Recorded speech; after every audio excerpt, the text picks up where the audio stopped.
Eu estava com apenas 12 anos quando descobri que minha própria avó tinha feito um pacto com o diabo para me transformar numa oferenda viva, e quando minha mãe tentou me salvar, quase perdeu a vida numa luta que deixou cicatrizes que carrego até hoje. O terror nos olhos da minha mãe, quando percebeu que sua própria sogra estava usando práticas sombrias contra mim, foi algo que me assombra até os meus 81 anos de idade. Ela me olhou como se estivesse vendo um fantasma, como se eu fosse uma criança já perdida para forças que nenhuma mãe consegue combater. Mas vocês não imaginam o que aconteceu depois que ela descobriu toda a verdade sobre os rituais que aconteciam na nossa casa. O que minha avó fez comigo durante todos aqueles meses foi pior que qualquer filme de terror que vocês já assistiram, porque era real, era dentro da minha própria família, era todos os dias da minha vida. Mas escutem até o final, porque o que vocês acham que é o pior da história, na verdade, é apenas o começo de uma jornada que destruiu 3 gerações da minha família e depois as reconstruiu de uma forma que jamais pensei ser possível. Meu nome é Esperança Ferreira da Cruz, mas aqui no sertão de Pernambuco, todo mundo me conhece como Dona Espe da Cachoeira, porque durante mais de 50 anos trabalhei como parteira na região da Cachoeira do Urubu, onde nasci e criei meus filhos. Tenho 81 anos e cada linha de expressão no meu rosto conta uma história de horror que se transformou em vitória, de maldição que virou bênção, de trevas que deram lugar à luz mais bonita que uma pessoa pode experimentar em vida. Quando alguém como vocês para me escutar, fico emocionada de um jeito que nem consigo explicar direito, porque sei que cada pessoa que ouve minha história está plantando uma semente de coragem no coração de quem ainda está sofrendo calado. Quando a gente compartilha nossa dor, ela diminui, e quando a gente compartilha nossa vitória, ela se multiplica, como os pães de Jesus Cristo. Se vocês se inscreverem neste canal, vão estar fazendo um bem danado para outras mulheres que passaram pelo mesmo que eu passei, porque assim essas histórias chegam até quem mais precisa escutar que é possível vencer qualquer tipo de mal. Era o verão de 1954, quando eu tinha acabado de completar 12 anos e morava numa casa de adobe e madeira na zona rural de Garanhuns, numa propriedade que ficava escondida entre morros cobertos de mandacaru e xique-xique, onde o vento soprava forte e trazia sempre um cheiro de terra seca, misturado com o perfume das flores de maracujá do mato que cresciam selvagens pelos caminhos. Nossa casa era pequena, de 4 cômodos apenas, mas ficava num lugar privilegiado, bem pertinho da Cachoeira do Urubu, que dava nome àquela região e era considerada um lugar sagrado pelos índios que viveram ali muito antes dos meus bisavós chegarem com suas famílias fugindo da seca de 1888. O barulho da água caindo nas pedras era a trilha sonora da nossa vida, um som constante que nos acalmava durante o dia e nos embalava durante a noite, como se a própria natureza estivesse cantando uma canção de ninar apenas para nós. Todo mundo me chamava de Esperancinha naquela época, porque era pequena demais para meu nome todo, e tinha cabelos cacheados cor de mel que brilhavam quando o sol batia, sempre soltos, porque minha mãe, Dona Luísa, dizia que cabelo de criança tinha que respirar livre como o passarinho. Eu usava vestidos de chita estampada que ela mesma costurava na máquina Singer antiga que ficava na sala e cantava durante as tardes quentes, enquanto ela trabalhava fazendo roupas por encomenda para as famílias da região. Meu pai, seu Benedito, era ferreiro na oficina da cidade e voltava para casa sempre com as mãos manchadas de carvão e ferro, cheirando a fogo e suor de trabalho honesto, trazendo na sacola de couro as ferramentas que havia consertado durante o dia e, às vezes, alguns doces de caju que comprava na feira para me agradar. Morava conosco minha avó paterna, Dona Sebastiana, uma mulher de 68 anos que tinha chegado da Paraíba depois que meu avô morreu de mal súbito e que desde o primeiro dia causou um clima estranho na nossa casa. Ela era alta e magra como uma vara de pescar, sempre vestida de preto, com cabelos brancos puxados para trás num coque apertado, que deixava seu rosto ainda mais severo, e tinha uns olhos pequenos e escuros que pareciam estar sempre observando coisas que os outros não conseguiam ver. Quando ela chegou em casa, trouxe consigo 3 baús enormes, cheios de quinquilharias estranhas, que disse serem heranças de família, mas que ninguém podia mexer porque eram coisas sagradas que pertenciam às tradições da nossa linhagem. Dona Sebastiana se instalou no quarto dos fundos, que ficava separado da casa principal por um corredor comprido e escuro, e desde o primeiro dia começou a fazer alterações no ambiente que deixaram minha mãe muito incomodada. Ela pendurou ervas secas no teto, colocou velas pretas em todos os cantos, espalhou sal grosso pela casa inteira e instalou um altar estranho com imagens que eu nunca tinha visto em igreja nenhuma, figuras escuras e assustadoras que pareciam me seguir com os olhos quando eu passava correndo pelo corredor. Sebastiana, que negócio é esse de vela preta dentro da minha casa? Minha mãe perguntou no segundo dia, mas a resposta foi sempre a mesma. Luísa, você não entende nada dessas coisas. São proteções antigas que nossa família sempre usou. Se você não quer que o mal entre nesta casa, é melhor me deixar fazer meu trabalho. As primeiras semanas com minha avó foram relativamente normais, tirando o fato de que ela tinha hábitos muito estranhos que incomodavam nossa rotina familiar. Ela acordava sempre às 4 da madrugada e saía para a cachoeira, ainda no escuro, voltando só quando o sol estava bem alto, sempre molhada e com aquele cheiro forte de ervas que eu não conseguia identificar. Durante o dia, ficava no quintal mexendo com plantas que ela mesma cultivava numa horta separada, onde ninguém podia chegar perto, preparando chás e misturas que ela guardava em vidros escuros, rotulados com uma letra miúda que eu não conseguia ler. À noite, depois que todo mundo dormia, eu ouvia ruídos estranhos vindo do quarto dela, como se ela estivesse conversando com alguém, mas quando eu perguntava para minha mãe no dia seguinte, ela sempre dizia que eu estava sonhando. Foi numa tarde de quinta-feira, quando o calor estava insuportável e eu estava brincando sozinha no quintal porque não tinha outras crianças por perto, que minha avó me chamou para conversar pela primeira vez desde que tinha chegado em casa. Esperancinha, venha cá que a vovó quer te mostrar uma coisa muito especial.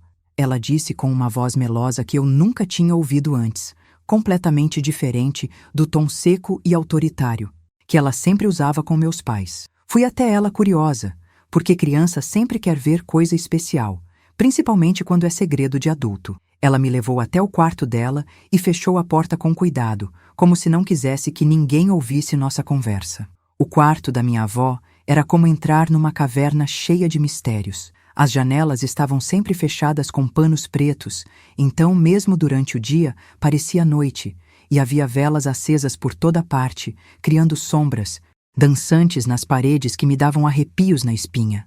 O cheiro forte de incenso misturado com ervas secas era tão intenso que me dava tontura, e havia imagens estranhas penduradas em todos os cantos, algumas que pareciam santos, mas com caras assustadoras que eu nunca tinha visto na igreja da cidade. Senta aqui no chão, minha neta, ela disse, apontando para uma almofada vermelha que estava em frente ao altar. A vovó vai te ensinar coisas muito importantes sobre nossa família, coisas que sua mãe não sabe porque ela não é do nosso sangue. O que minha avó me contou naquela tarde mudou completamente minha percepção sobre nossa família e sobre mim mesma. Ela disse que as mulheres da linhagem dos Ferreira tinham um dom especial, uma conexão com forças antigas que vinham de muito antes do cristianismo chegar ao Brasil, e que eu, sendo a única menina da nova geração, tinha herdado esse poder de forma muito intensa. Esperancinha, você não é uma criança comum, ela sussurrou, segurando meu rosto com as mãos frias e ásperas. Você tem o sangue sagrado da nossa linhagem. Você nasceu para ser uma ponte entre este mundo e o mundo dos espíritos. Mas para despertar seus poderes, você precisa passar por alguns rituais de preparação que só eu posso ensinar. As palavras dela me deixaram confusa e ao mesmo tempo curiosa, porque que criança não gostaria de descobrir que tem poderes especiais? Que tipo de poderes, vovó? Perguntei com os olhos brilhando de curiosidade. Você vai conseguir falar com os mortos, vai conseguir curar doenças com as mãos, vai conseguir ver o futuro nos sonhos, vai conseguir proteger nossa família de todos os males. Ela respondeu, acendendo mais velas no altar. Mas tudo isso tem um preço, minha neta. Para despertar esses dons, você precisa fazer sacrifícios, Precisa mostrar que está disposta a servir às forças antigas que protegem nossa linhagem. Os primeiros rituais que minha avó me ensinou pareciam brincadeiras estranhas, mas inofensivas. Ela me ensinou a acender velas numa ordem específica, a repetir palavras numa língua que eu não entendia, a fazer desenhos no chão com giz branco, a colher plantas na mata numa determinada fase da lua. É segredo nosso, Esperancinha, ela sempre dizia no final de cada sessão. Sua mãe não vai entender porque ela não tem o dom. Se você contar para ela, vamos perder a proteção dos espíritos e nossa família vai sofrer muito. O medo de causar sofrimento para meus pais me fazia guardar segredo, mesmo quando algumas coisas que ela me pedia para fazer me deixavam assustada. Pensando em 1000 maneiras de escapar daquele pesadelo. Cheguei a pensar em fugir de casa durante a madrugada, caminhar pelos morros até me perder completamente e morrer de fome ou sede, só para não ter que enfrentar a vergonha de ver aquela barriga crescer e todo mundo descobrir o que havia acontecido comigo. Também pensei em me jogar no poço que ficava no fundo da nossa propriedade, naquelas águas escuras e profundas onde meu sofrimento terminaria para sempre. Mas sempre que olhava para o rostinho angelical da pequena Fátima, sempre que via Lourdes trabalhando incansavelmente para sustentar nossa família, eu não conseguia ter coragem de abandonar aquelas pessoas que eu tanto amava, mesmo sabendo que logo elas me odiariam quando soubessem da verdade. Durante 2 semanas consegui esconder os sintomas da gravidez, disfarçando o enjoo matinal como mal-estar passageiro, inventando desculpas para não comer na frente da família, amarrando a barriga com um pano grosso por baixo do vestido para que ninguém percebesse que ela estava começando a crescer. Mas o corpo de uma mulher não consegue mentir por muito tempo, e logo Lourdes começou a desconfiar que alguma coisa muito séria estava acontecendo comigo. Chiquinha, ela me chamou numa tarde de quinta-feira. Você precisa me contar a verdade sobre o que está acontecendo. Você não come direito há semanas, vive pálida como um fantasma, tem olheiras fundas como se não dormisse há anos. Se não me disser o que está errado, vou chamar Dona Clementina para te examinar. Dona Clementina era a parteira da região, uma mulher velha e experiente que conhecia todos os segredos do corpo feminino e não se deixava enganar por mentiras ou disfarces. A ameaça de ser examinada por Dona Clementina me apavorou completamente, porque eu sabia que ela descobriria meu estado em questão de minutos. Foram as piores horas da minha vida até aquele momento, caminhando pela propriedade como uma alma penada, ensaiando 1000 maneiras de contar a verdade para Lourdes, tentando encontrar palavras que tornassem aquela confissão menos dolorosa. Como explicar para minha irmã, que me criou com tanto amor e dedicação, que eu estava esperando um filho do próprio filho dela? Como dizer que o menino que ela havia educado para ser um homem de bem havia se transformado num monstro que abusou da minha inocência durante meses? A vergonha que eu sentia era tão grande que meu peito doía fisicamente, como se alguém estivesse apertando meu coração com as 2 mãos. Foi numa noite de lua nova, quando a escuridão era total e só se ouvia o barulho dos grilos cantando no mato, que eu finalmente encontrei coragem para contar tudo para Lourdes. Ela estava na cozinha, preparando a massa do pão que assaria no dia seguinte, quando me aproximei dela com as pernas tremendo tanto que mal conseguia ficar em pé. Lourdes, eu chamei com uma voz fraca que mal saía da garganta. Preciso te falar uma coisa, muito importante. Ela parou o que estava fazendo e me olhou com aquela expressão de preocupação que eu já conhecia tão bem. Pode falar, minha irmã, ela respondeu, secando as mãos no avental e puxando uma cadeira para eu me sentar. Eu respirei fundo, tentando encontrar forças para soltar aquelas palavras que iam destruir nossa família para sempre. Eu estou esperando o neném. Disparei de uma vez, sem rodeios, sentindo como se estivesse saltando de um precipício sem saber onde iria. Aterrissar. O silêncio que se seguiu foi ensurdecedor. Lourdes ficou me olhando fixamente, como se não tivesse entendido o que eu havia dito, como se aquelas palavras fossem numa língua estrangeira que ela não conhecia. Depois de uns minutos eternos, ela balançou a cabeça devagar e perguntou com uma voz trêmula: Como assim, Chiquinha? Você tem 16 anos, você nem namorado tem. Como pode estar esperando o neném? Foi quando eu desabei em lágrimas e contei tudo. As noites de terror, as ameaças, o medo constante, a violência que eu tinha sofrido dentro da nossa própria casa.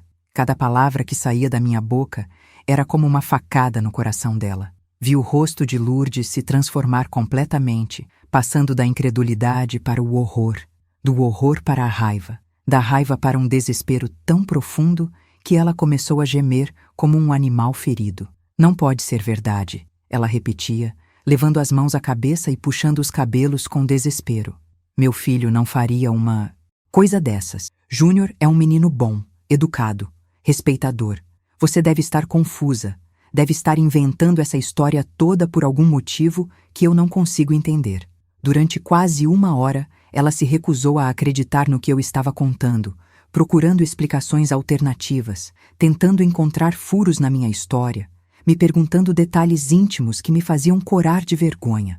Mas quanto mais eu insistia na verdade, quanto mais detalhes eu revelava sobre as noites de abuso, mais ela percebia que eu não estava mentindo. E quando a realidade finalmente se instalou na mente dela de forma definitiva, quando ela compreendeu que seu filho querido havia se transformado num violentador, a reação dela foi mais terrível do que qualquer coisa que eu pudesse imaginar. O primeiro impulso de Lourdes foi me culpar pelo que havia acontecido. Você deve ter dado alguma brecha para ele, ela gritou, com os olhos vermelhos de tanto chorar. Você deve ter provocado ele. De alguma forma, deve ter andado de roupa curta demais, deve ter dado corda para ele achar que você estava interessada. Meninas da sua idade às vezes fazem coisas sem perceber que estão seduzindo os homens. Aquelas acusações me cortaram como navalhas afiadas, porque eu sempre havia me vestido de forma comportada. Sempre tratei Júnior como irmão, jamais havia dado qualquer sinal de interesse romântico por ele. Mas Lourdes estava tão desesperada para encontrar uma explicação que não destruísse completamente a imagem que ela tinha do filho, que preferiu acreditar que eu havia participado voluntariamente daquelas relações íntimas. É mais fácil culpar a vítima do que aceitar que criamos um monstro dentro de casa. Durante 3 dias ela ficou alternando entre momentos de compaixão, quando chorava comigo e me pedia perdão por ter duvidado da minha palavra, e momentos de raiva cega, quando me acusava de ter seduzido Júnior e destruído a honra da nossa família. Júnior também negou tudo quando ela o confrontou, dizendo que eu estava inventando aquela história porque estava apaixonada por ele e queria forçar um casamento. Ele mentiu com uma naturalidade assustadora, com lágrimas nos olhos e voz embargada, interpretando o papel de vítima injustiçada com uma perfeição que até me convenceu por alguns segundos. Mãe, ele disse, abraçando Lourdes e fazendo cara de menino inocente. A Chiquinha está confusa. Ela deve estar gostando de algum rapaz da cidade e inventou essa história para disfarçar.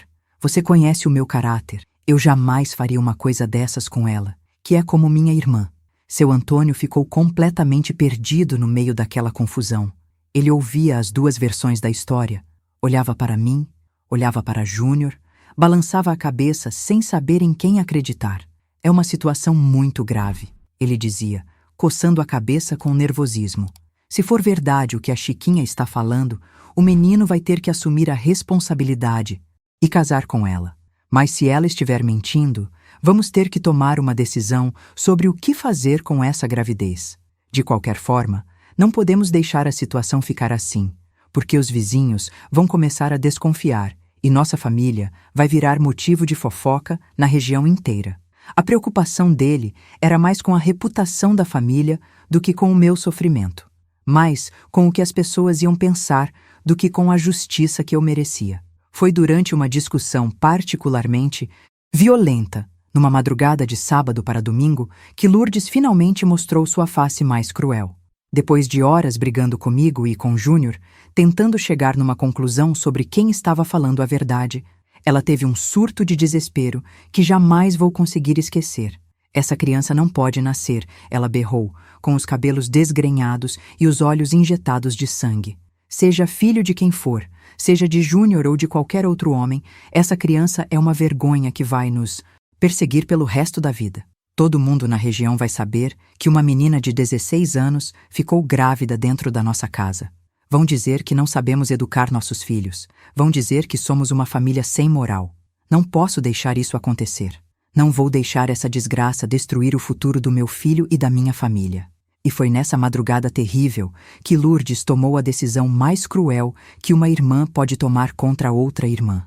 Ela foi até o armário da cozinha, pegou um vidro pequeno de remédio para verme que usávamos nos animais da propriedade e voltou para o quarto onde eu estava deitada, enjoada e exausta depois de horas chorando. Chiquinha, ela disse com uma voz fria que não parecia a voz dela, vou preparar um chá especial para você. Um chá que vai resolver todos os nossos problemas de uma vez por todas. Quando vi aquele vidro na mão dela, quando percebi a determinação terrível no olhar dela, eu soube exatamente o que ela estava planejando fazer. Ela queria me dar veneno para eu perder a criança que carregava no ventre. Queria me forçar a tomar uma substância tóxica que podia não só matar o bebê, mas também me matar junto. O terror que tomou conta de mim naquele momento foi ainda maior que o terror que eu havia sentido durante os abusos do Júnior. Lourdes, por favor, não faça isso, eu implorei, me ajoelhando no chão e segurando na barra do vestido dela. Eu posso ir embora de casa, posso fugir para longe daqui, onde ninguém nos conhece. Você não precisa me dar veneno. Por favor, não me obrigue a fazer isso. Mas ela estava decidida a acabar com aquela situação da forma mais radical possível. Você vai tomar esse remédio agora mesmo, ela disse, pegando meu braço com força e me arrastando para a cozinha. Depois de tomar, vamos dizer que você teve um aborto natural por causa do susto e do nervosismo.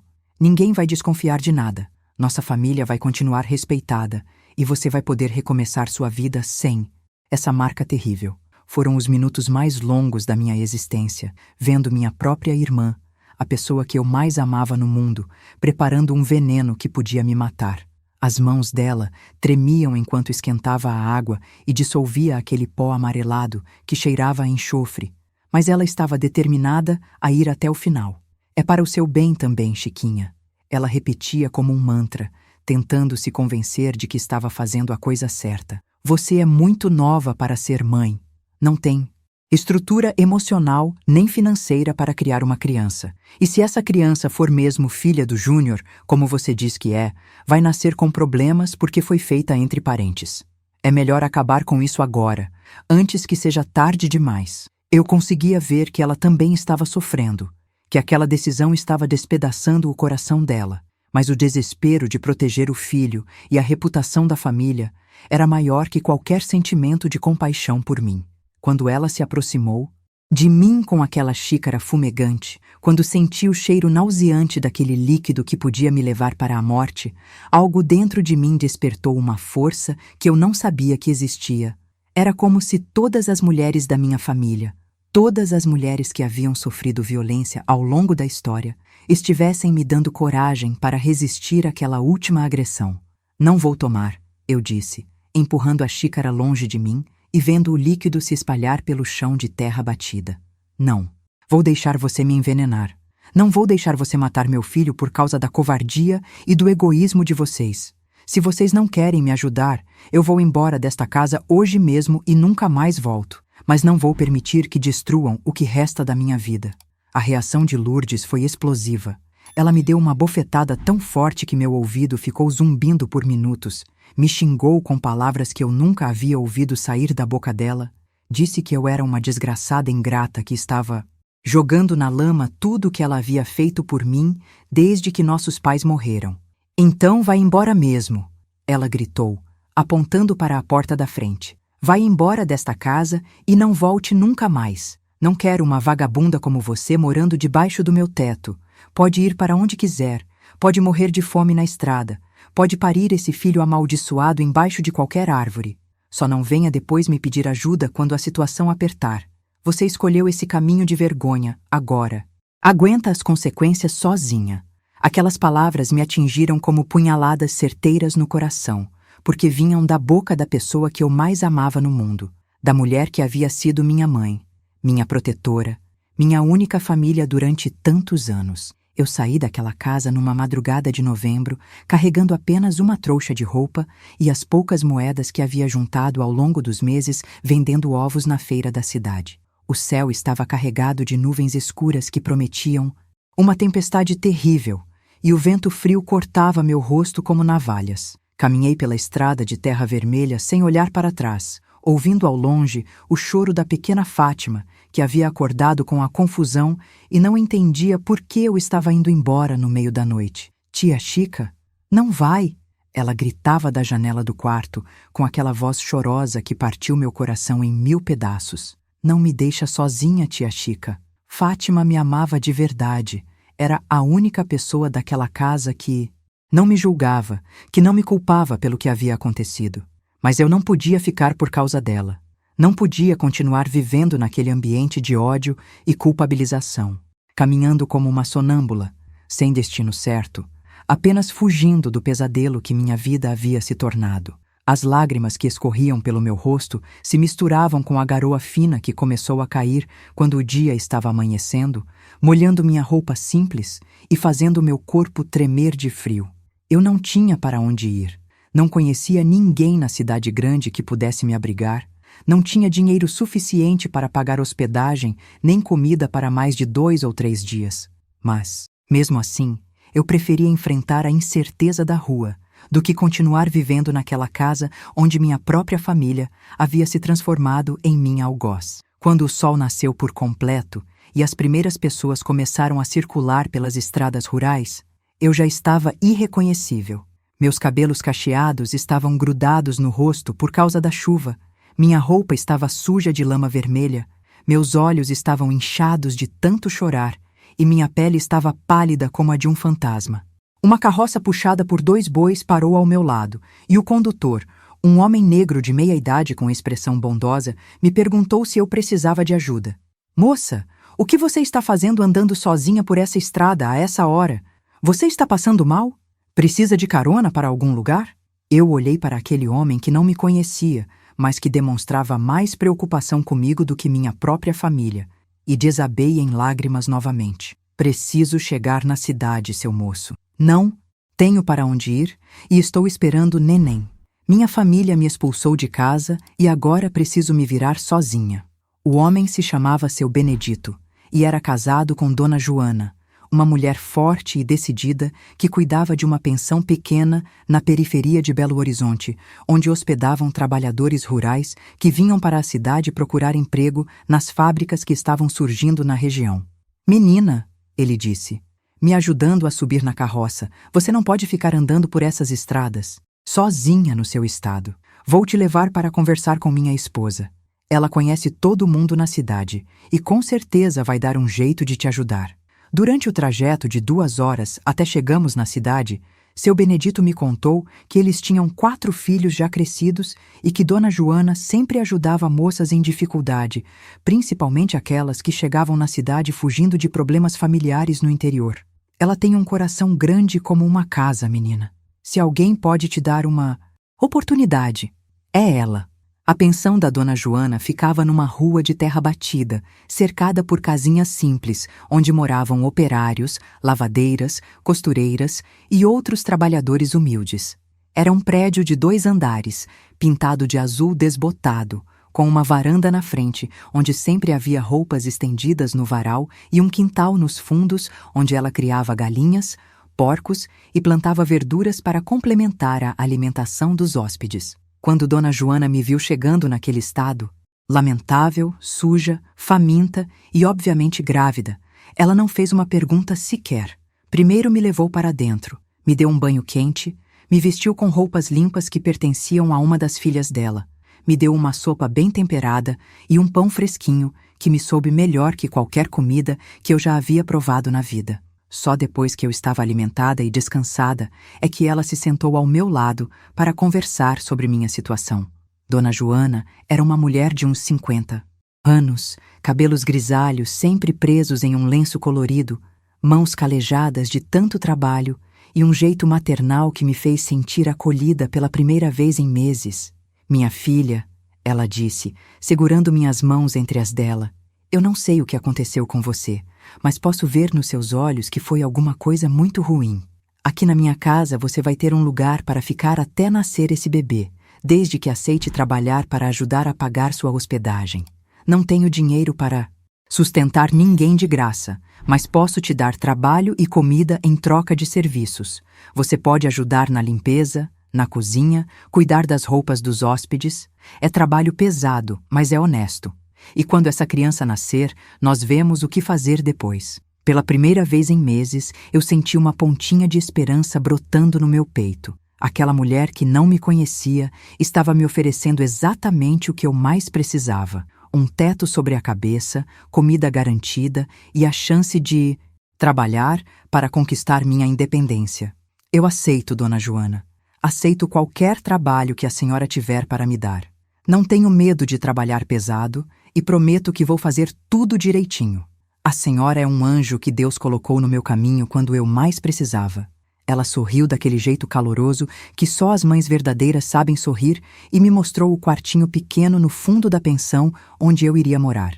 Era um cômodo simples, com uma cama de solteiro, um armário, velho, uma mesinha e uma cadeira, mas para mim parecia um palácio depois de tudo que eu havia passado.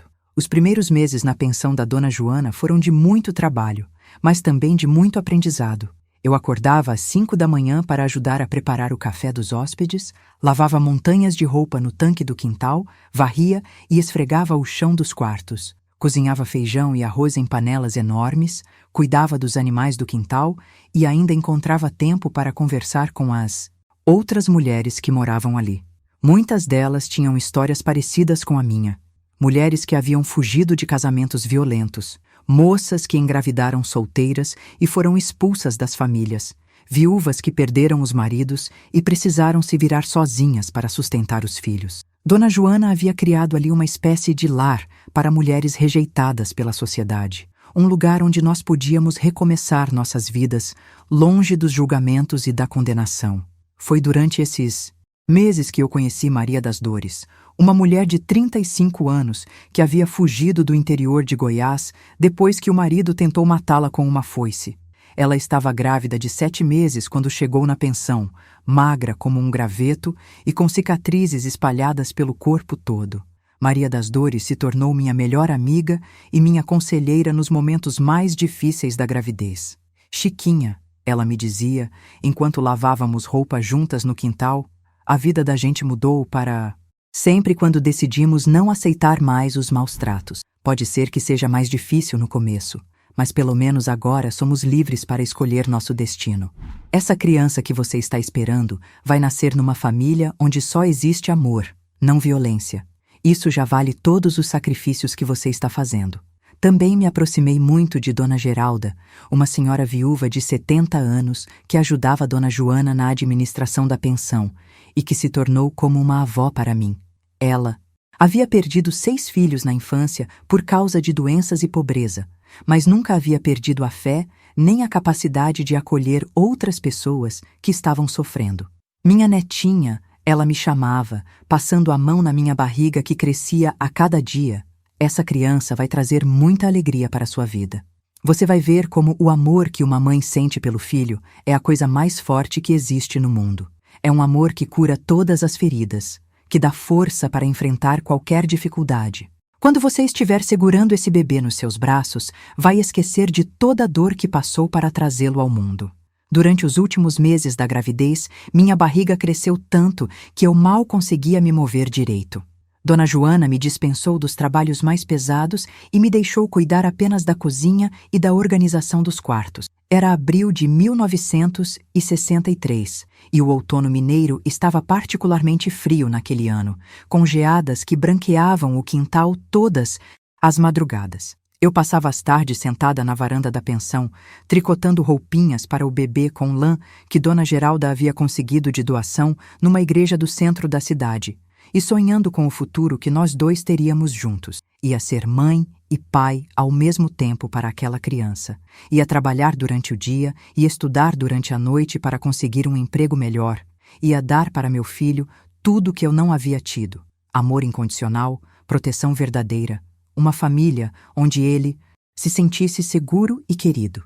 As dores do parto começaram numa tarde de quinta-feira, quando eu estava estendendo roupa no varal e senti uma pontada forte nas costas que quase me fez cair no chão.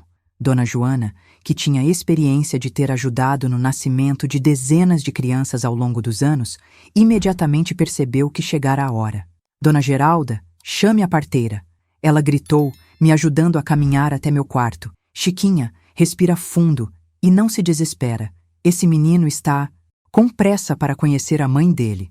A parteira era Dona Sebastiana, uma mulher negra e sábia que havia feito mais de 500 partos na região e que chegou na pensão carregando uma bolsa de couro cheia de ervas medicinais e instrumentos que brilhavam à luz da lamparina. Menina, ela disse, examinando minha barriga com as mãos experientes. Essa criança está bem posicionada e vai nascer sem problemas. Você é forte e jovem. Só precisa ter paciência e colaborar comigo. Foram 15 horas de trabalho de parto, 15 horas de dores insuportáveis que pareciam estar partindo meu corpo ao meio. Dona Joana ficou ao meu lado durante toda a noite, segurando minha mão, limpando meu suor, me dando goles de água com açúcar para me dar energia, me encorajando a continuar lutando cada vez que eu pensava que não ia conseguir aguentar mais. Força, minha filha, ela repetia, acariciando meus cabelos encharcados de suor. Força que seu bebê está quase chegando. Dona Sebastiana me obrigava a caminhar pela casa durante as contrações, me fazia tomar chás amargos que aceleram o parto, massageava minhas costas com óleos perfumados que aliviavam um pouco a dor. É assim mesmo, menina. A dor do parto é a dor mais antiga do mundo. Todas as nossas avós passaram por isso para nos trazer a vida.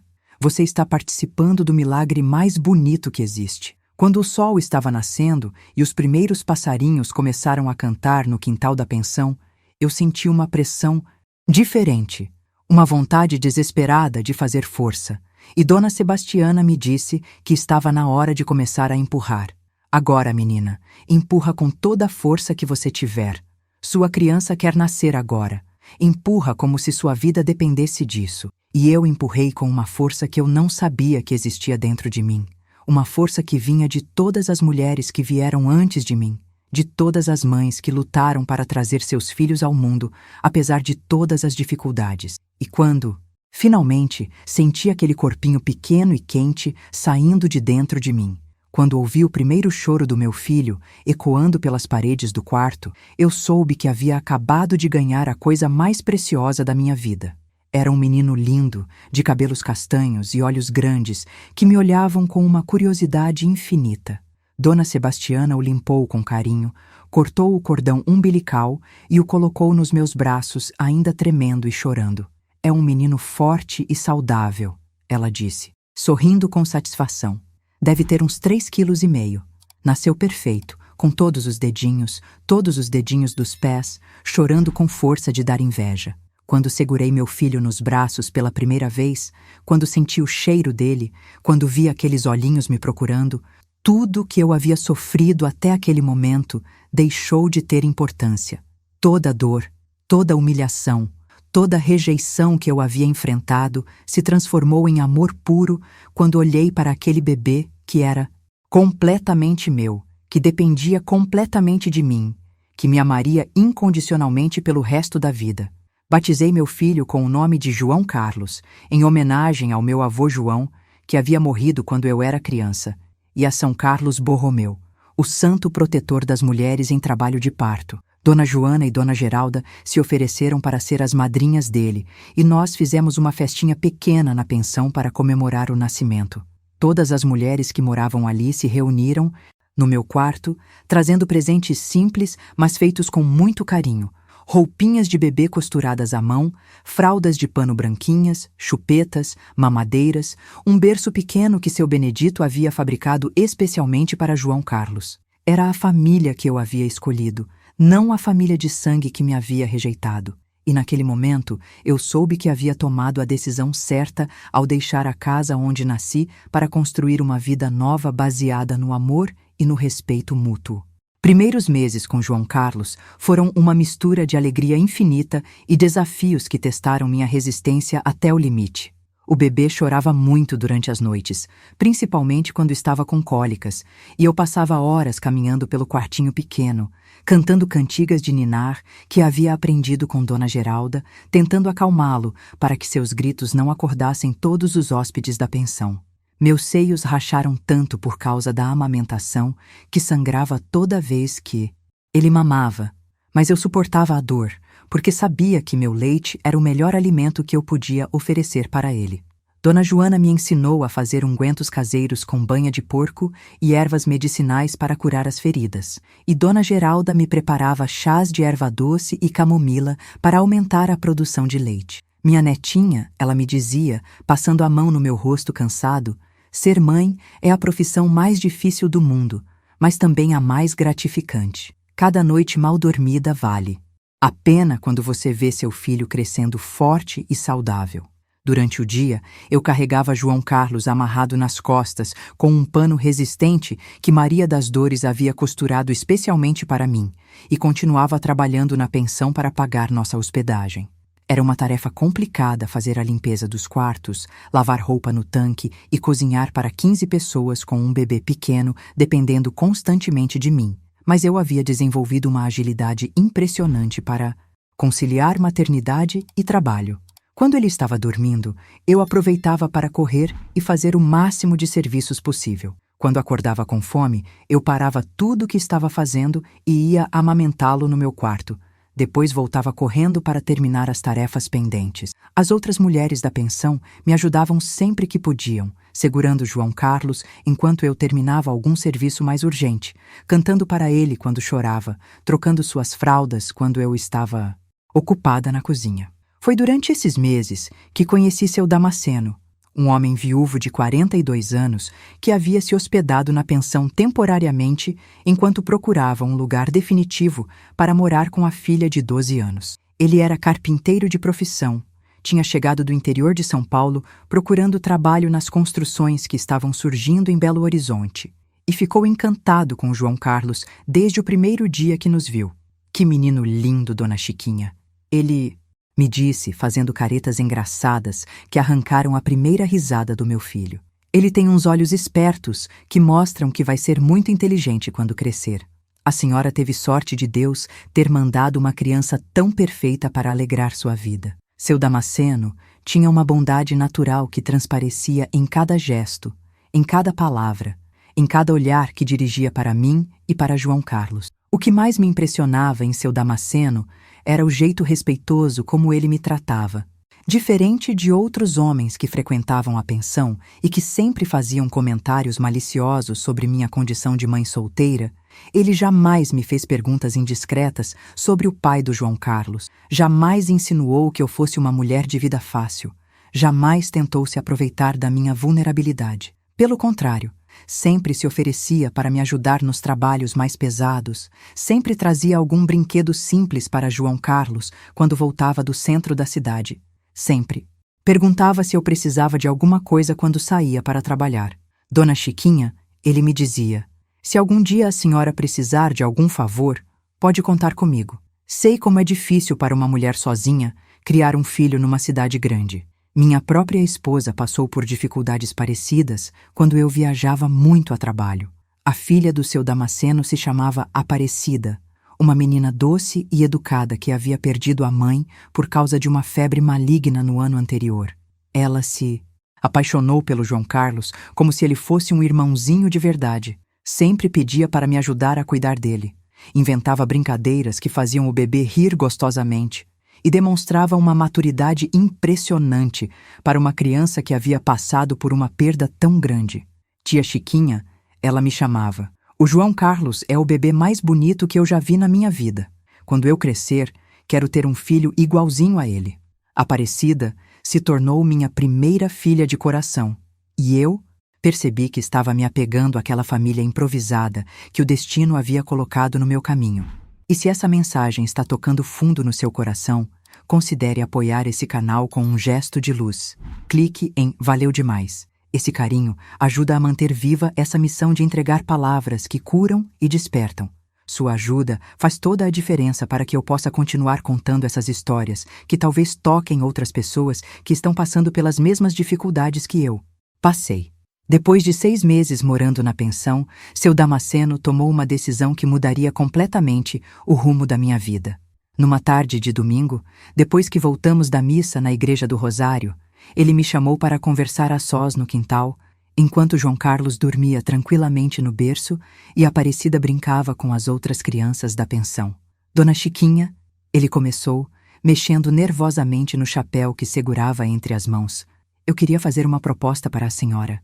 Sei que pode parecer estranho, porque nós nos conhecemos há pouco tempo, mas já percebi que somos pessoas compatíveis e que nossas crianças se dão muito bem. A senhora é uma mulher trabalhadora, honesta, boa mãe, e eu sou um homem sério que pode oferecer estabilidade para a senhora e para o João Carlos. Que tal se a gente se casasse? A proposta me pegou completamente de surpresa. Eu havia gostado muito de seu Damasceno, sentia-me segura na presença dele, admirava o jeito carinhoso, como ele tratava João Carlos e Aparecida, mas nunca havia pensado em casamento porque achava que nenhum homem decente aceitaria uma mulher com a minha história. Seu Damasceno, eu respondi, ainda confusa com a proposta. O senhor sabe que o João Carlos não é filho do senhor. Sabe que eu não sou viúva nem separada. Não tem medo de se comprometer com uma mulher que já teve um filho de outro homem? Ele me olhou nos olhos com uma sinceridade que me tocou profundamente. Dona Chiquinha, o que importa não é o passado da senhora, mas o futuro que nós podemos construir juntos. João Carlos é uma criança inocente que merece ter um pai para protegê-lo e educá-lo. Aparecida precisa de uma mãe para cuidar dela com carinho. E eu preciso de uma companheira para dividir as alegrias e as dificuldades da vida. Se a senhora aceitar minha proposta, prometo que vou tratá-la com todo respeito e que vou amar João Carlos como se fosse meu filho de sangue. Pedi 3 dias para pensar na proposta, 3 dias que passei conversando com Dona Joana, Dona Geralda e Maria das Dores sobre os prós e contras daquela decisão. Todas elas foram unânimes em me aconselhar a aceitar o casamento. Minha filha, disse Dona Joana, seu Damasceno é um homem bom e trabalhador. Você pode viver o resto da vida sozinha. Mas será que é isso que você quer para o João Carlos? Ele precisa de uma figura paterna, precisa de estabilidade financeira, precisa de um sobrenome respeitado na sociedade. Dona Geralda também me incentivou a aceitar. Minha netinha, um homem que aceita criar o filho de outro como se fosse seu próprio filho, é um homem de caráter raro. Não deixe essa oportunidade passar. Maria das Dores foi ainda mais direta. Chiquinha, a vida de mulher solteira com filho é muito difícil. Você vai enfrentar preconceito aonde for, vai ter dificuldade para arrumar emprego, para alugar casa, para matricular o menino na escola. Com um marido do lado, você vai ter proteção e respeito na sociedade. No fim dos 3 dias, tomei a decisão de aceitar a proposta de casamento. Não era um casamento por amor romântico, era um casamento por conveniência mútua, por necessidade de proteção e estabilidade. Mas eu sentia um carinho genuíno por seu Damasceno, admirava suas qualidades como homem e como pai, e acreditava que poderíamos construir uma família feliz baseada no respeito e na cooperação. Quando disse sim para ele, vi uma alegria sincera brilhar nos olhos dele. E percebi que havia tomado a decisão certa. Prometo que vou fazer de tudo para ser uma boa esposa para o senhor e uma boa mãe para a Aparecida, eu disse, e ele respondeu. E eu prometo que vou proteger a senhora e o João Carlos até o último dia da minha vida. Nosso casamento foi realizado numa cerimônia simples na Igreja do Rosário, numa manhã de sábado ensolarado de setembro de 1963. Eu usava um vestido azul claro que Maria das Dores havia costurado, especialmente para a ocasião, uma grinalda de flores brancas nos cabelos que Dona Geralda havia feito com margaridas do quintal, e carregava João Carlos nos braços, que estava vestido com uma roupinha branca toda bordada que as mulheres da pensão haviam preparado com muito carinho. Seu Damasceno usava um terno escuro que havia comprado especialmente para o casamento. Estava com os cabelos bem cortados e a barba bem feita, e segurava a mão da Aparecida, que usava um vestido rosa e havia sido escolhida para ser nossa daminha. Dona Joana e Dona Geralda foram nossas testemunhas, e depois da cerimônia religiosa fomos até o cartório para fazer também o casamento civil. A festa foi na própria pensão, com todas as mulheres que moravam ali contribuindo com alguma coisa especial: bolo de fubá, doce de leite, goiabada, pudim de leite condensado, sanduíches de presunto e queijo, refrigerante de guaraná e cerveja para os homens. Seu Benedito trouxe um sanfoneiro que tocou música durante toda a tarde e nós dançamos no quintal da pensão até o sol se pôr. Foi uma festa simples, mas cheia de alegria verdadeira, onde me senti amada e aceita por pessoas que haviam se tornado minha família de coração.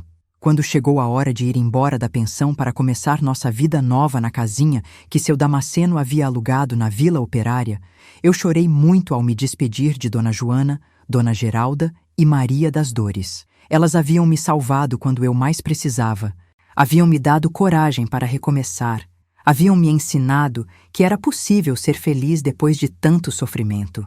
Nossa casa na Vila Operária era pequena, mas aconchegante. 2 quartos, uma sala, uma cozinha e um banheiro simples. Seu Damasceno havia mobiliado tudo com muito capricho, construindo com suas próprias mãos um berço novo para João Carlos, uma mesa de jantar onde todos nós podíamos nos reunir para as refeições, estantes para guardar nossas poucas roupas e pertences. No quintal, ele havia plantado um pé de manga, um pé de goiaba e uma horta pequena onde cultivávamos alface, tomate, cebolinha e coentro. Era a primeira vez na minha vida que eu tinha uma casa só minha, onde podia organizar as coisas do meu jeito, onde podia criar meus filhos com tranquilidade, onde me sentia verdadeiramente protegida e em casa. Todas as noites depois do jantar, nós nos reuníamos na sala para conversar sobre os acontecimentos do dia, planejar o futuro, ensinar lições de moral e de vida para Aparecida e João Carlos. Seu Damasceno cumpriu todas as promessas que havia feito antes do casamento. Tratava João Carlos como filho legítimo, o levava nos braços quando passeávamos pela cidade, o apresentava para os amigos e colegas de trabalho como meu filho João Carlos. Jamais fazia diferença entre ele e Aparecida na hora de distribuir carinho ou disciplina. Quando João Carlos começou a falar, a primeira palavra que disse foi papai, se referindo a seu Damasceno. E eu vi lágrimas de emoção escorrendo pelo rosto do meu marido. Para mim, também foi emocionante ver meu filho ganhando um pai verdadeiro, alguém que o amava incondicionalmente e que estava disposto a lutar por seu futuro. Eu sabia que havia tomado a decisão certa ao aceitar aquele casamento, porque havia proporcionado para João Carlos a família estável e amorosa que toda criança merece ter. Nossa vida conjugal também era harmoniosa e respeitosa. Seu Damasceno jamais me pressionou para ter relações íntimas antes que eu me sentisse preparada emocionalmente. Jamais cobrou de mim comportamentos de esposa submissa. Jamais questionou minhas decisões relacionadas aos cuidados com as crianças. Nós dividíamos as responsabilidades da casa de forma justa. Ele trabalhava na construção civil durante o dia e eu cuidava da casa e das crianças. Mas nas horas vagas, ele me ajudava com os afazeres domésticos e eu o ajudava com algumas costuras que ele trazia para fazer em casa para complementar nossa renda. Éramos verdadeiros companheiros de vida, unidos pelo respeito mútuo e pelo amor que sentíamos pelas nossas crianças. Damasceno ficou tão emocionado quando contei para ele que pegou João Carlos no colo, girou com ele pela sala e disse: meu filho, você vai ter um irmãozinho ou uma irmãzinha para brincar. Vamos ter que ensinar muitas coisas para ele, vamos ter que protegê-lo e cuidar dele como bons irmãos mais velhos. João Carlos, que já estava com 2 anos e falava bastante para uma idade, bateu palminhas de alegria e ficou repetindo irmãozinho, irmãozinho durante o dia todo. Aparecida também ficou encantada com a ideia de ganhar mais um irmão e começou a me ajudar ainda mais nos afazeres da casa, dizendo que precisava aprender a cuidar de bebê para quando o novo membro da família chegasse. Esta segunda gravidez foi completamente diferente da primeira. Em vez de viver com medo, vergonha e desespero, eu vivia numa expectativa gostosa, planejando o futuro do bebê, tricotando roupinhas coloridas, preparando o quartinho que seu Damasceno estava construindo especialmente para ele. Não tinha enjoos violentos como na primeira vez. Não sentia aquela angústia constante no peito. Não chorava todas as noites pensando no que seria de mim. Pelo contrário, me sentia forte, bonita, realizada como mulher e como futura mãe. Seu Damasceno me cercava de cuidados especiais. Não me deixava carregar peso, insistia para eu descansar durante as tardes, sempre trazia alguma fruta diferente ou doce especial quando voltava do trabalho.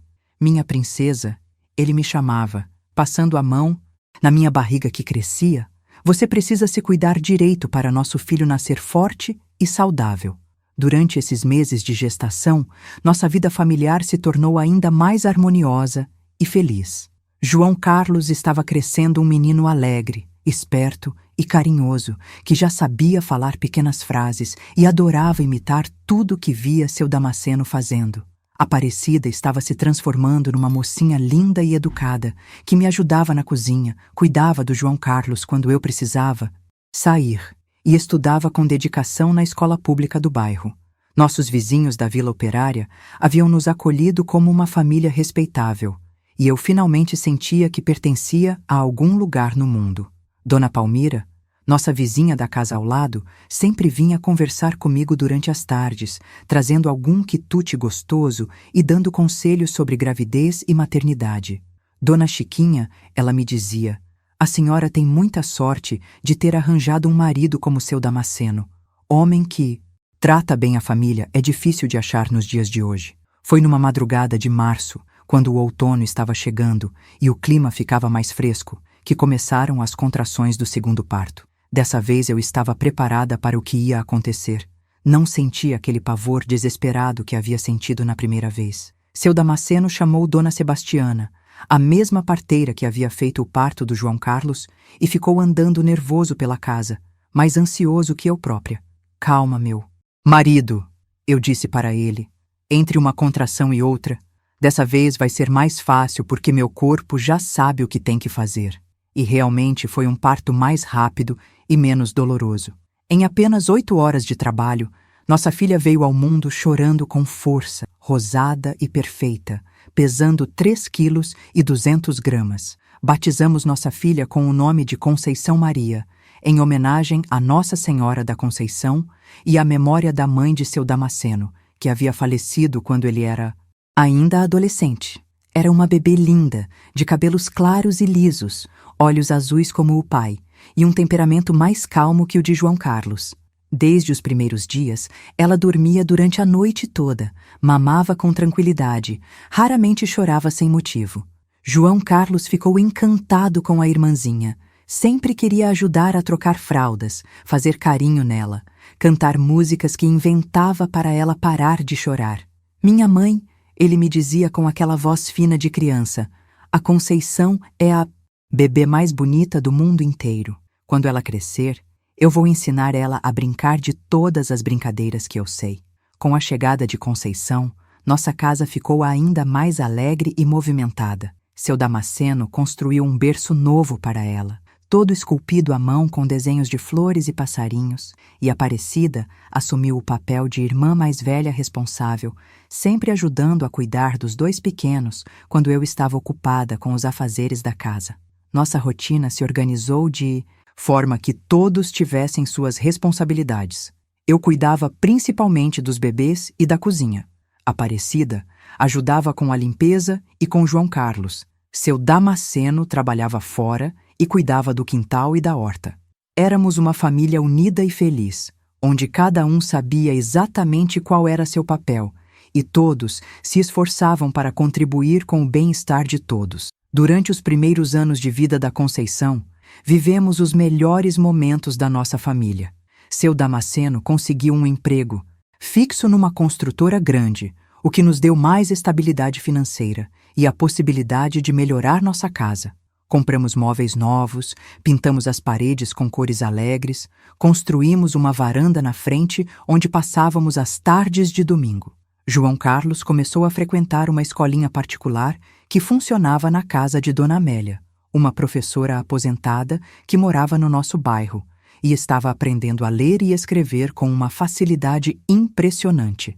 Aparecida continuava se destacando nos estudos e sonhava em se tornar professora quando crescesse. A pequena Conceição crescia forte e saudável, enchendo nossa casa com suas risadas gostosas e suas travessuras inocentes. Foram anos de paz e harmonia familiar que me fizeram esquecer completamente os horrores que havia vivido na minha adolescência. Eu havia me tornado uma mulher realizada, mãe de 3 filhos maravilhosos, esposa de um homem bom e trabalhador, dona de uma casa aconchegante onde reinava o amor e o respeito mútuo.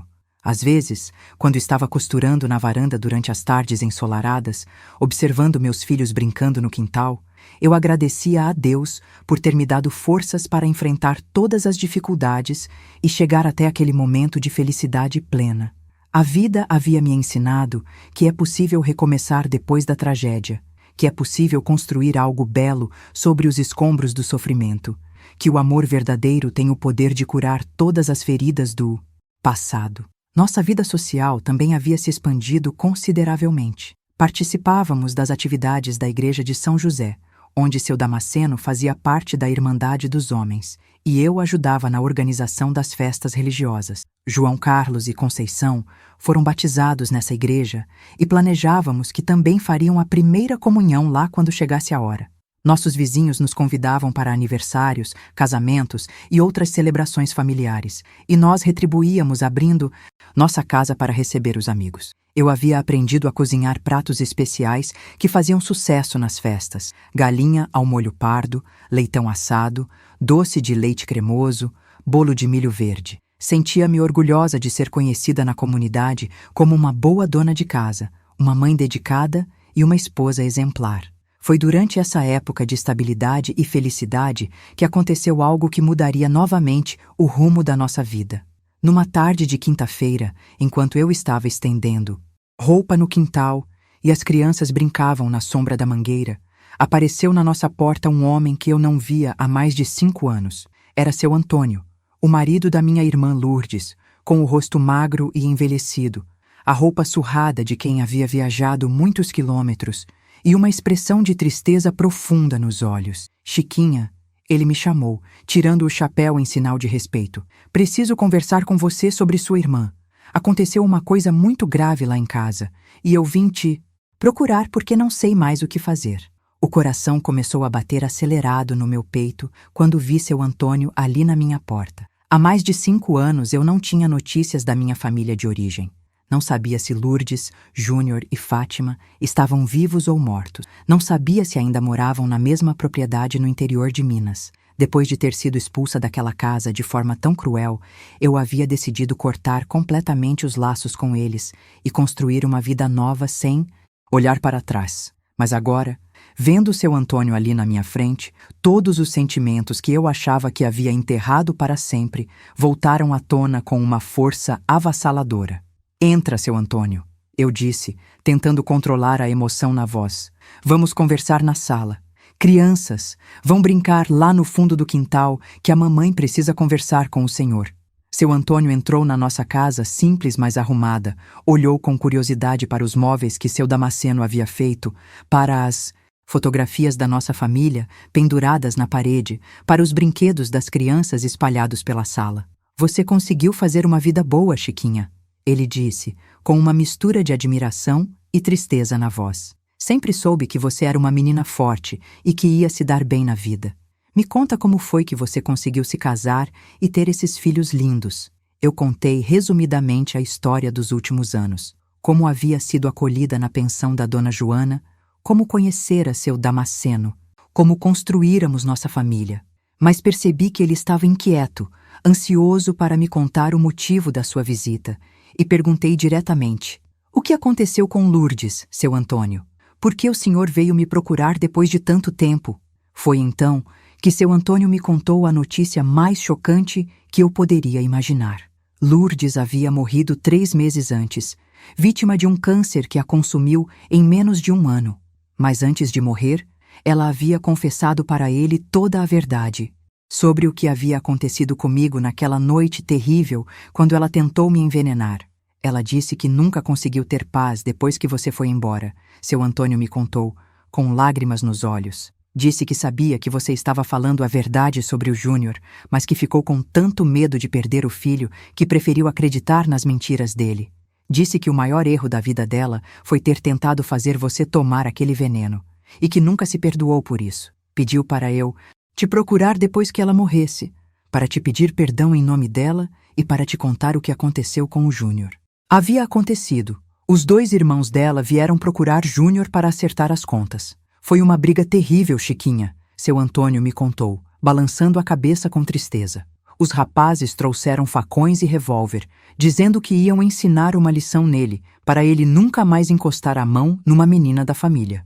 Júnior tentou fugir a cavalo, mas o animal tropeçou numa pedra e ele bateu a cabeça numa árvore. Morreu na hora, aos 17 anos, sem ter chance de se defender ou de pedir perdão pelos crimes que havia cometido. A notícia da morte de Júnior me causou sentimentos contraditórios que eu nunca havia experimentado antes. Por um lado, senti uma satisfação amarga ao saber que ele havia pagado pelos seus crimes, que a justiça divina havia se encarregado de puni-lo da forma mais definitiva possível. Por outro lado, me lembrei do menino carinhoso que ele havia sido durante nossa infância e senti uma pontinha de tristeza por uma vida que havia se perdido no caminho da maldade. Mas o sentimento que predominou foi o de alívio profundo, porque agora eu sabia que ele nunca mais poderia fazer mal a nenhuma outra menina, nunca mais poderia destruir a inocência de nenhuma criança como havia destruído a minha. Deus não deixa passar nada em branco, seu Antônio, eu disse, enxugando as lágrimas que escorriam pelo meu rosto. O que a gente planta nesta vida, a gente colhe ainda nesta vida. Seu Antônio também me contou que Lourdes nunca havia se recuperado emocionalmente da perda do filho e da culpa que sentia por ter me expulsado de casa. Ela emagreceu tanto que ficou só pele e osso, parou de cuidar da aparência, passou a ter pesadelos todas as noites onde ouvia minha voz pedindo ajuda. A pequena Fátima, que agora estava com 11 anos, havia se tornado uma menina fechada e melancólica, que sempre perguntava quando eu ia voltar para casa e por que ninguém falava mais no meu nome. Lourdes também confessou que destruiu todas as fotografias onde eu aparecia, porque não conseguia olhar para o meu rosto sem se lembrar da noite terrível em que tentou me envenenar. Ela dizia que você era como filha dela, Chiquinha, seu Antônio me contou, e que nunca se perdoou por ter tratado você daquele jeito. O que mais me chocou na conversa com seu Antônio foi saber que Lourdes havia guardado durante todos esses anos uma carta que ela escreveu para mim poucos dias antes de morrer, pedindo perdão e me explicando todos os seus sentimentos sobre aquela situação terrível. Ela me pediu para entregar essa carta para você pessoalmente, ele disse, tirando do bolso da camisa um envelope amarelado e um pouco amassado, mas que estava lacrado com cera vermelha. Disse que só assim ela conseguiria ter paz na hora da morte, sabendo que você leu as palavras de arrependimento dela. Eu peguei aquela carta com as mãos tremendo, sentindo que estava recebendo o último presente da minha irmã, a despedida definitiva de uma pessoa que havia sido fundamental na minha vida, tanto para o bem quanto para o mal. Quando abri a carta de Lourdes e comecei a ler as palavras escritas com letra trêmula e desigual, eu senti como se ela estivesse ali na minha frente, pedindo perdão com toda a humildade do seu coração arrependido. Minha irmã querida, começava a carta, sei que não mereço o seu perdão depois de tudo que fiz com você, mas preciso que saiba que não passou um dia da minha vida sem que eu me arrependesse, de ter duvidado da sua palavra e de ter tentado fazer aquela maldade com você. Quando vi você indo embora daquela casa na madrugada, com a barriga de neném e sem ter para onde ir, eu senti que estava cortando um pedaço do meu próprio coração. Você sempre foi como filha para mim, Chiquinha, e eu traí esse amor por causa do medo de perder meu filho. Agora sei que Júnior era mesmo culpado de tudo que você falou, porque depois que você foi embora, ele fez coisas parecidas com outras. Meninas, sei que nunca vou conseguir consertar o mal que fiz para você, mas quero que saiba que você sempre foi amada e que eu morri pedindo a Deus para proteger você e seus filhos. A carta continuava por 3 páginas inteiras, onde Lourdes me contava detalhes sobre os últimos anos da nossa família, sobre como ela havia se arrependido profundamente de todas as suas decisões, sobre como havia rezado todos os dias para que eu estivesse bem e feliz em algum lugar longe dali. Ela também me pedia para perdoar Fátima, que havia sido apenas uma criança quando tudo aconteceu e que não tinha culpa de nada. Fátima sempre te amou muito, Chiquinha, e sempre pergunta por você. Se um dia você tiver coragem de voltar aqui para conhecer nossa propriedade, ela vai ficar muito feliz em te ver. Ela precisa saber que tinha uma irmã mais velha que era boa e trabalhadora, para ter um exemplo para seguir na vida. A carta terminava com uma despedida emocionante. Que Deus te abençoe. Sempre, minha irmã querida. E que você seja muito feliz com sua nova família. Seu Antônio vai te explicar que deixei uma herança pequena para você, porque também é sua por direito. Aceite como um pedido de perdão de quem te amou mais que a própria vida, mas que teve medo de demonstrar esse amor na hora que você mais precisava. A herança que Lourdes havia deixado para mim era a metade da nossa propriedade no interior, incluindo a casa onde nascemos, os animais, a plantação e uma quantia em dinheiro que ela havia juntado ao longo dos anos vendendo doces e costuras na cidade. Seu Antônio me explicou que todo o testamento estava registrado em cartório e que eu só precisava ir até lá para assinar os documentos e tomar posse dos bens. Ela sempre disse que aquela propriedade também era sua, Chiquinha, porque vocês duas eram órfãs e tinham os mesmos direitos sobre a herança dos pais de vocês. Disse que se sentia culpada de ter ficado com tudo quando você foi embora e que queria consertar essa injustiça antes de morrer. A notícia me deixou atordoada, porque eu nunca havia pensado em voltar para aquele lugar onde havia sofrido tanto, mas ao mesmo tempo senti que talvez fosse a oportunidade de fazer as pazes com meu passado e dar um futuro melhor para meus filhos. Conversei longamente com seu Damasceno sobre a possibilidade de vendermos nossa casa na Vila Operária e nos mudarmos para a propriedade rural que havia herdado. Minha esposa, ele me disse, depois de ouvir toda a história, a decisão é sua. Se você acha que consegue ser feliz naquele lugar depois de tudo que passou lá, eu te apoio. Podemos criar nossos filhos no interior, longe da violência e da poluição da cidade grande.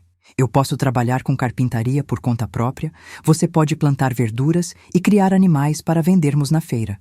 Talvez seja uma vida mais simples, mas pode ser mais saudável para toda a família. A única coisa que me preocupa é se você não vai ficar muito triste lembrando das coisas ruins que aconteceram lá. E se essa mensagem estiver tocando seu coração de alguma forma, considere apoiar esse trabalho clicando em Valeu demais. Esse gesto, por menor que pareça, nos ajuda a continuar espalhando essas mensagens de luz para quem mais precisa. Sua ajuda faz toda a diferença para que possamos continuar trazendo histórias que talvez inspirem outras pessoas que estão enfrentando dificuldades parecidas. Depois de muito pensar e rezar, tomei a decisão de aceitar a herança e voltar para o lugar onde havia nascido.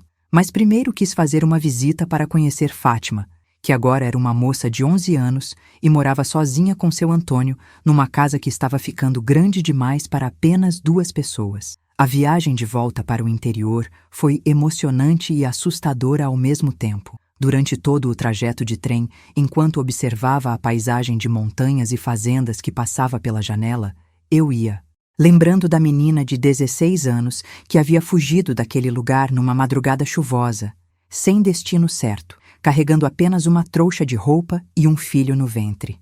Agora eu voltava como uma mulher realizada, casada, mãe de 3 filhos, dona de uma propriedade, com dignidade e respeito reconquistados. Quando o trem parou na estação da cidade e eu desci com João Carlos, Conceição e Aparecida, senti um misto de nostalgia e ansiedade que me deixou com as pernas bambas. Seu Damasceno havia ficado em Belo Horizonte para resolver algumas pendências do trabalho, mas prometeu que viria nos buscar na semana seguinte. Seu Antônio nos estava esperando na plataforma, mais envelhecido e magro do que quando havia me visitado, mas com um sorriso sincero no rosto. E ao lado dele estava Fátima, que havia se transformado numa moça linda, de cabelos longos e olhos brilhantes, mas que conservava aquela expressão doce e inocente que eu me lembrava da sua infância. Quando ela me viu, Correu na minha direção e me deu um abraço tão apertado que quase me derrubou. Irmã Chica, ela disse, chorando de emoção, eu sabia que um dia você ia voltar. Sempre soube que você não tinha morrido, como algumas pessoas falavam. Sempre soube que um dia eu ia te ver de novo. O reencontro com Fátima foi um dos momentos mais emocionantes da minha vida. Ela havia guardado na memória todas as brincadeiras que fazíamos juntas quando éramos crianças, todas as histórias que eu contava para ela antes de dormir, todas as cantigas que cantávamos enquanto cuidávamos dos animais no quintal. Ela me apresentou para meus filhos como a irmã mais querida que eu tinha no mundo inteiro.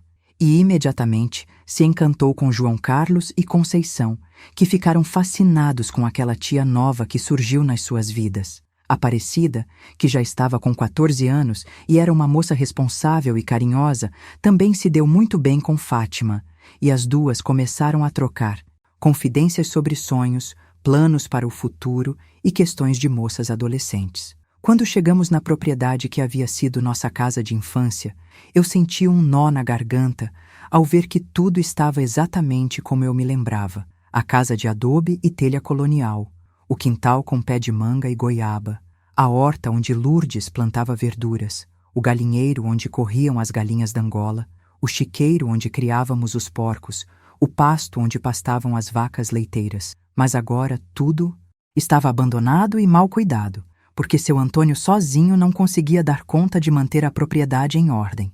As paredes da casa precisavam de pintura, o telhado tinha goteiras, o quintal estava tomado pelo mato, a horta estava seca e sem plantação. Mas mesmo assim eu senti que estava voltando para casa, para o lugar onde realmente pertencia, onde havia nascido e onde deveria criar meus filhos. Naquela primeira noite de volta à casa da minha infância, depois que as crianças adormeceram, eu saí sozinha para o quintal e fiquei olhando para o céu estrelado que brilhava exatamente como brilhava quando eu era criança. Senti a presença de Lourdes ao meu lado, como se ela estivesse me dando as boas-vindas de volta para casa, me perdoando pelos anos de distância e me abençoando para recomeçar uma vida nova naquele lugar que havia sido palco de tanta dor, mas que agora podia se transformar em palco de muita felicidade. Perdoo você, minha irmã, eu disse em voz baixa, olhando para as estrelas. Perdoo você porque sei que você me amava e que só tomou aquelas decisões terríveis por causa do desespero. Agora vamos cuidar da Fátima e transformar este lugar num lar cheio de amor para nossos filhos crescerem. Descobriu que tinha muito talento para a agricultura e a criação de animais. Ele reformou completamente a casa, construiu novos cômodos para acomodar nossa família que havia crescido, pintou todas as paredes com cores alegres, consertou o telhado e construiu uma varanda grande na frente, onde passávamos as tardes conversando e observando as crianças brincarem no quintal. Também reformou todos os currais e chiqueiros, construiu uma nova cerca para delimitar nossa propriedade, plantou árvores frutíferas em volta da casa e criou um sistema de irrigação para a horta, que me permitia plantar verduras durante o ano todo. A vida no interior trouxe uma qualidade de vida para nossa família que jamais teríamos conseguido na cidade. João Carlos, que agora estava com 6 anos, corria livre pelo quintal, subia nas árvores para colher frutas, ajudava-me a alimentar os animais, pescava lambaris no córrego que passava nos fundos da propriedade e estava aprendendo a andar a cavalo, com seu Damasceno. Conceição, que estava com 3 anos, era uma menina esperta e faladeira, que já sabia distinguir todos os animais da fazenda pelos nomes. Ajudava a colher ovos no galinheiro, brincava de casinha debaixo da sombra da mangueira e adorava acompanhar Fátima na hora de tirar leite das vacas. Aparecida, que agora tinha 16 anos, havia se tornado uma moça linda e prendada, que me ajudava em todos os afazeres da casa, cuidava dos irmãos menores com carinho maternal e estudava por correspondência para conseguir o diploma do ensino médio. Fátima se integrou perfeitamente à nossa família e se tornou como uma filha para mim, e como uma irmã mais velha para João Carlos e Conceição. Ela tinha um talento natural para lidar com animais e plantas, conhecia todos os segredos da criação de galinhas, porcos e gado, sabia quando era a época certa para plantar cada tipo de verdura, conhecia as propriedades medicinais de todas as ervas que cresciam na nossa região. Irmã Chica, ela me dizia, enquanto cuidávamos da horta juntas nas manhãs frescas, eu aprendi tudo isso observando a Lourdes trabalhar durante todos esses anos. Ela sempre dizia que um dia você ia voltar e que eu tinha que estar preparada para te ensinar tudo o que ela me ensinou. Era como se Lourdes tivesse preparado Fátima para ser minha assistente e companheira na administração da fazenda. Nossa prosperidade econômica também cresceu rapidamente depois que nos estabelecemos definitivamente no interior. Descobrimos que nossa região era muito propícia para a criação de porcos e seu Damasceno se especializou nesse tipo de atividade, criando animais de raça que vendíamos por preços excelentes nas feiras da cidade e até mesmo para fazendeiros de outras regiões. Eu me dediquei principalmente à criação de galinhas poedeiras e à produção de ovos, que tinham uma procura constante nos mercados locais. Também plantávamos milho, feijão, abóbora e outras culturas, que serviam tanto para nosso consumo quanto para a venda do excedente. Fátima cuidava principalmente da horta, onde plantava alface, tomate, cebolinha, coentro, jiló, quiabo e outras verduras que vendíamos fresquinhas na feira toda semana. Durante esses anos de vida rural, nossa família se tornou uma das mais respeitadas da região.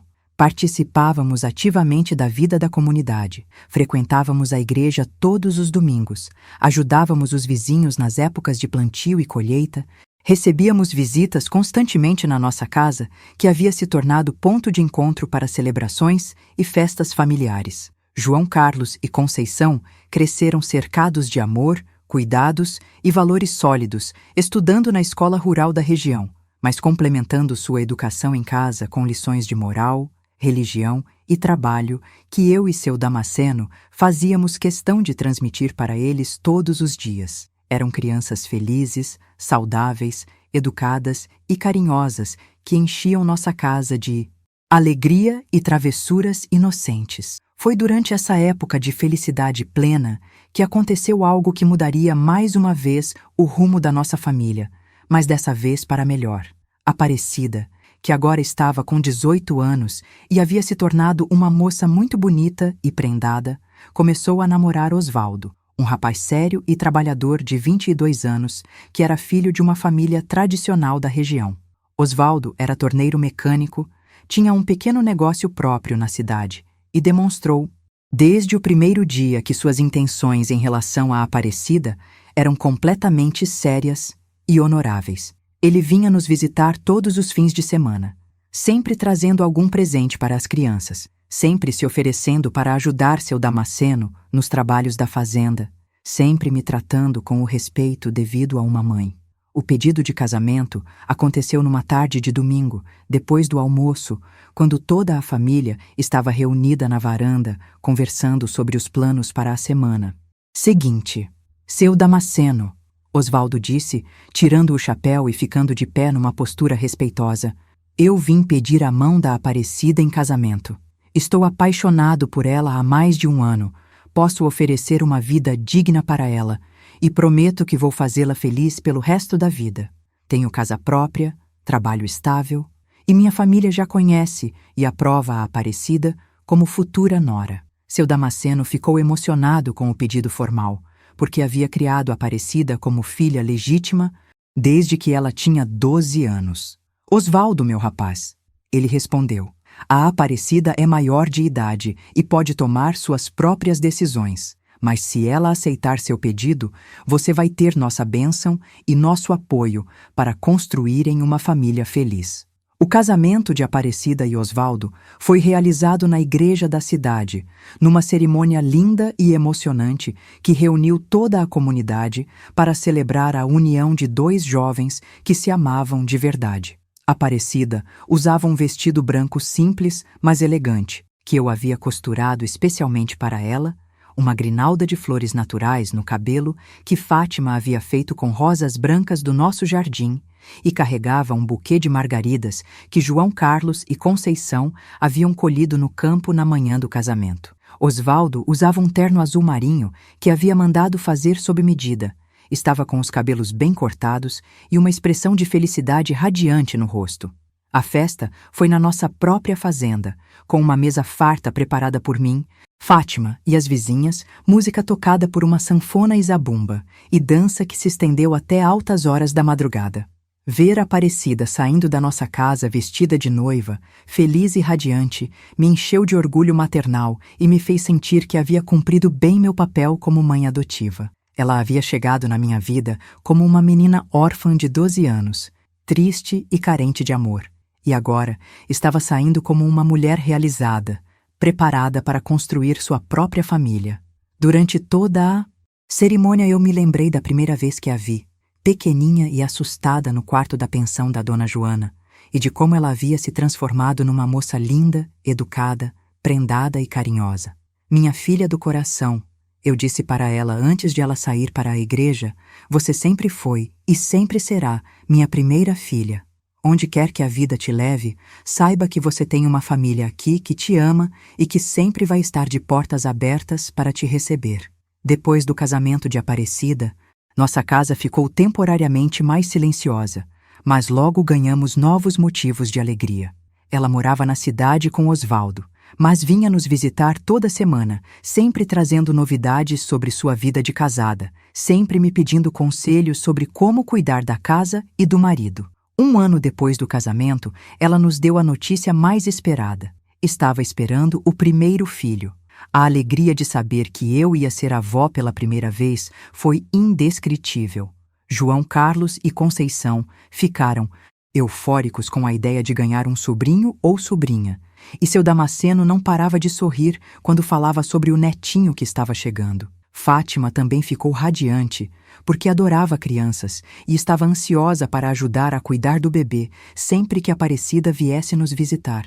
O neto nasceu num dia ensolarado de primavera, um menino lindo e gordinho que pesou quase 4 quilos e veio ao mundo chorando com força. Osvaldo veio correndo até nossa fazenda para dar a notícia com os olhos brilhando de alegria e orgulho. Nasceu, dona Chiquinha, ele gritou, ainda de longe, antes mesmo de descer do cavalo. É um menino lindo, forte, perfeito. A Aparecida passou bem, o parto foi tranquilo. Ele tem os olhos da mãe e já está mamando com vontade. Batizaram o menino com o nome de José Damasceno, em homenagem ao avô que havia sido como pai para a Aparecida. Quando segurei meu primeiro neto nos braços, quando senti aquele cheiro gostoso de bebê, quando vi aqueles olhinhos curiosos me olhando, eu soube que a vida havia me dado mais um presente maravilhoso para completar minha felicidade. Os anos que se seguiram foram de prosperidade crescente para toda a nossa família. João Carlos se tornou um menino responsável e estudioso, que me ajudava nos trabalhos da fazenda depois da escola, mostrava interesse em aprender tudo sobre agricultura e criação de animais, e sonhava em se tornar veterinário quando crescesse. Conceição cresceu uma menina alegre e carinhosa, que adorava animais, tinha talento para desenho e pintura e sempre dizia que queria ser professora para ensinar outras crianças a ler e escrever. Fátima se casou com um rapaz bom da nossa região e foi morar numa propriedade vizinha, mas continuávamos nos vendo quase todos os dias e ela continuava sendo minha companheira inseparável nos trabalhos da fazenda. Aparecida teve mais 2 filhos, uma menina e outro menino, e nossa casa sempre estava cheia de netinhos correndo pelo quintal, enchendo nossos dias de alegria e travessuras. Durante esses anos de felicidade familiar, eu finalmente consegui fazer as pazes completas com meu passado doloroso. O lugar onde havia sofrido tanto na adolescência se transformou no lugar onde construí minha vida mais feliz, onde criei meus filhos com amor e dignidade, onde me tornei uma mulher respeitada e querida por toda a comunidade. Todas as noites, antes de dormir, eu agradecia a Deus por ter me dado forças para superar todas as adversidades, por ter colocado pessoas boas no meu caminho nos momentos mais difíceis, por ter me permitido transformar dor em amor, sofrimento em sabedoria, rejeição em acolhimento. A vida havia me ensinado que é possível recomeçar quantas vezes for necessário, que o amor verdadeiro tem o poder de curar todas as feridas e que a felicidade muitas vezes está onde menos esperamos encontrá-la.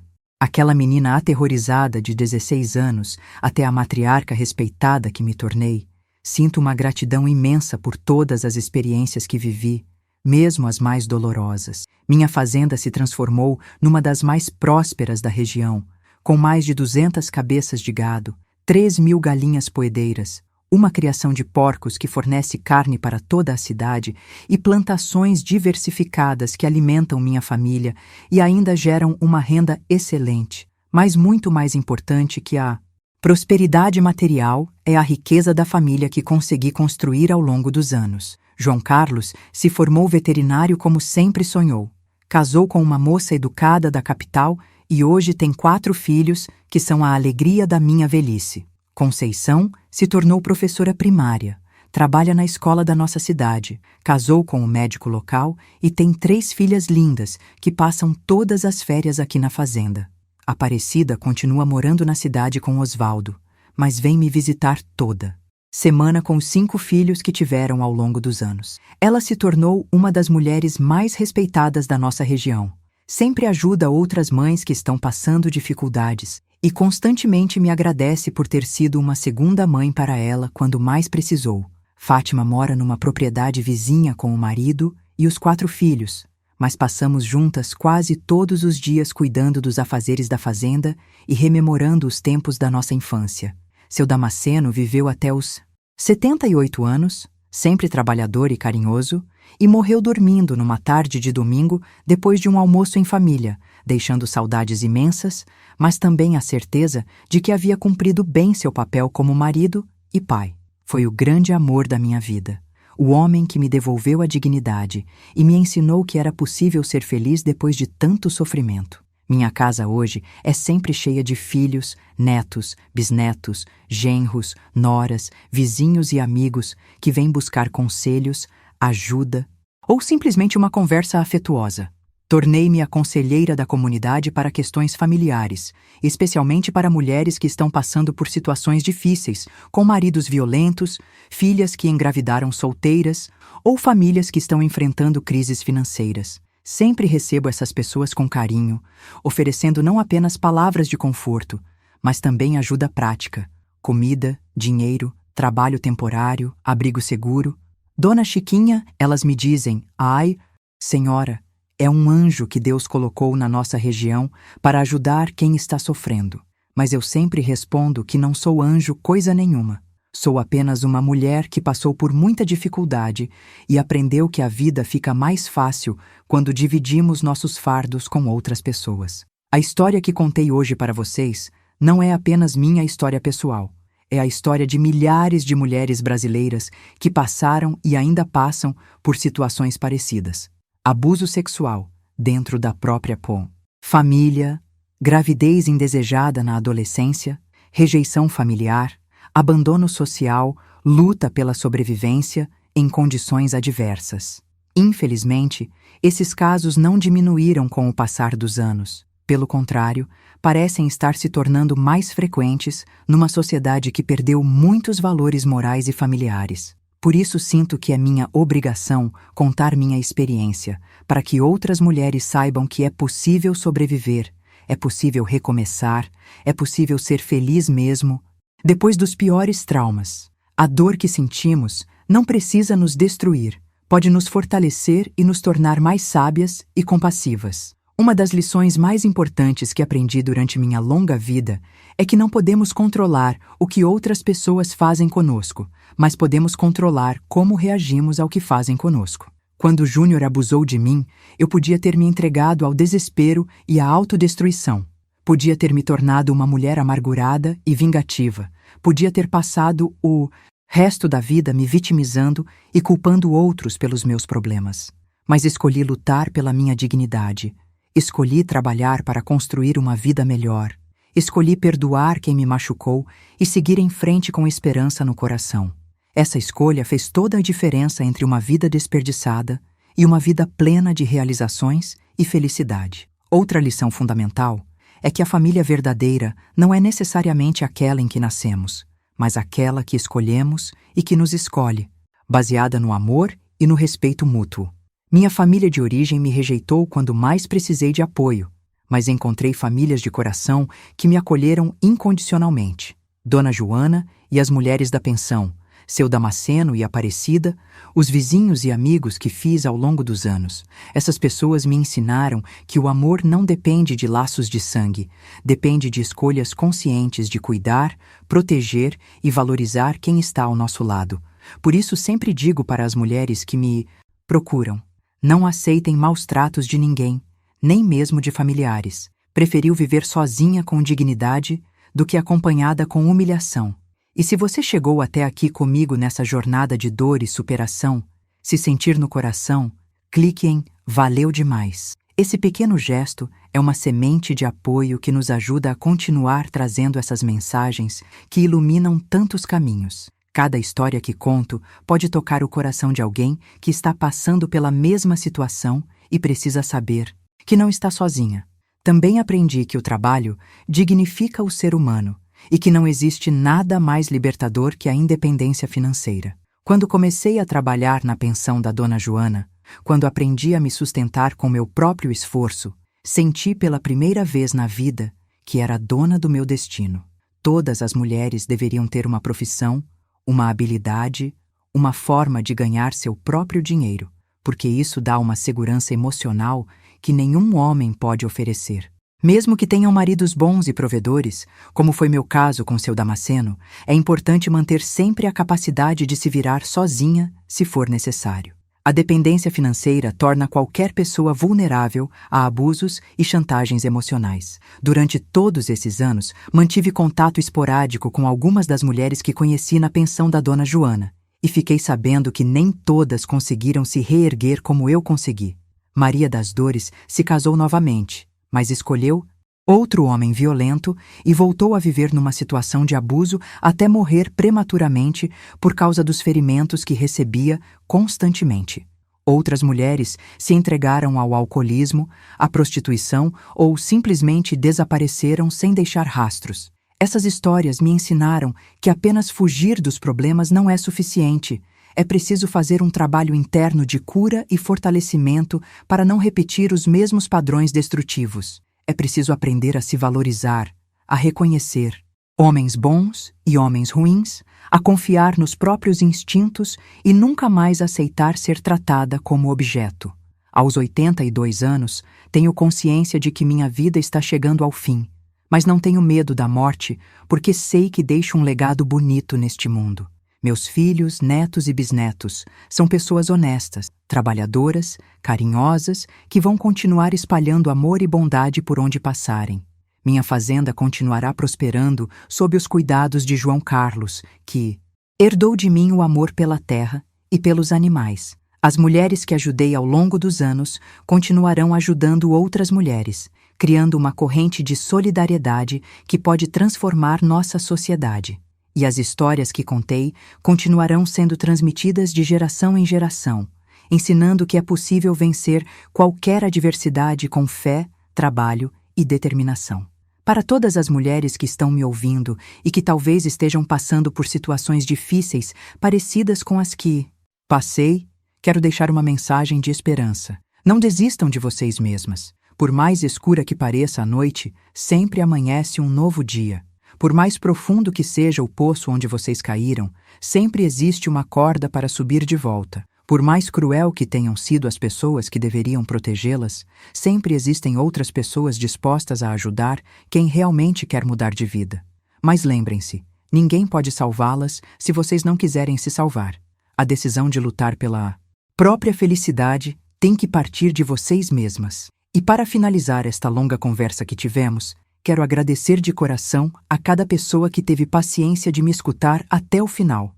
Sei que não foi fácil ouvir alguns trechos da minha história, mas acredito que histórias verdadeiras, mesmo que dolorosas, sempre ensinam mais que histórias inventadas. Vocês que me ouviram durante todo esse tempo também fizeram parte da minha cura, porque cada vez que conto minha história para alguém, sinto que aquelas feridas antigas cicatrizam um pouco mais. É muito reconfortante saber que minha experiência pode servir para encorajar outras pessoas que estão lutando para superar suas próprias dificuldades. Se este canal trouxe algum conforto para a sua vida, se esta história tocou seu coração de alguma forma, considere se inscrever para continuar recebendo mensagens como esta, porque a vida é feita de histórias. E quanto mais histórias de superação dividirmos uns com os outros, mais forte se torna nossa coragem para enfrentar nossos próprios desafios.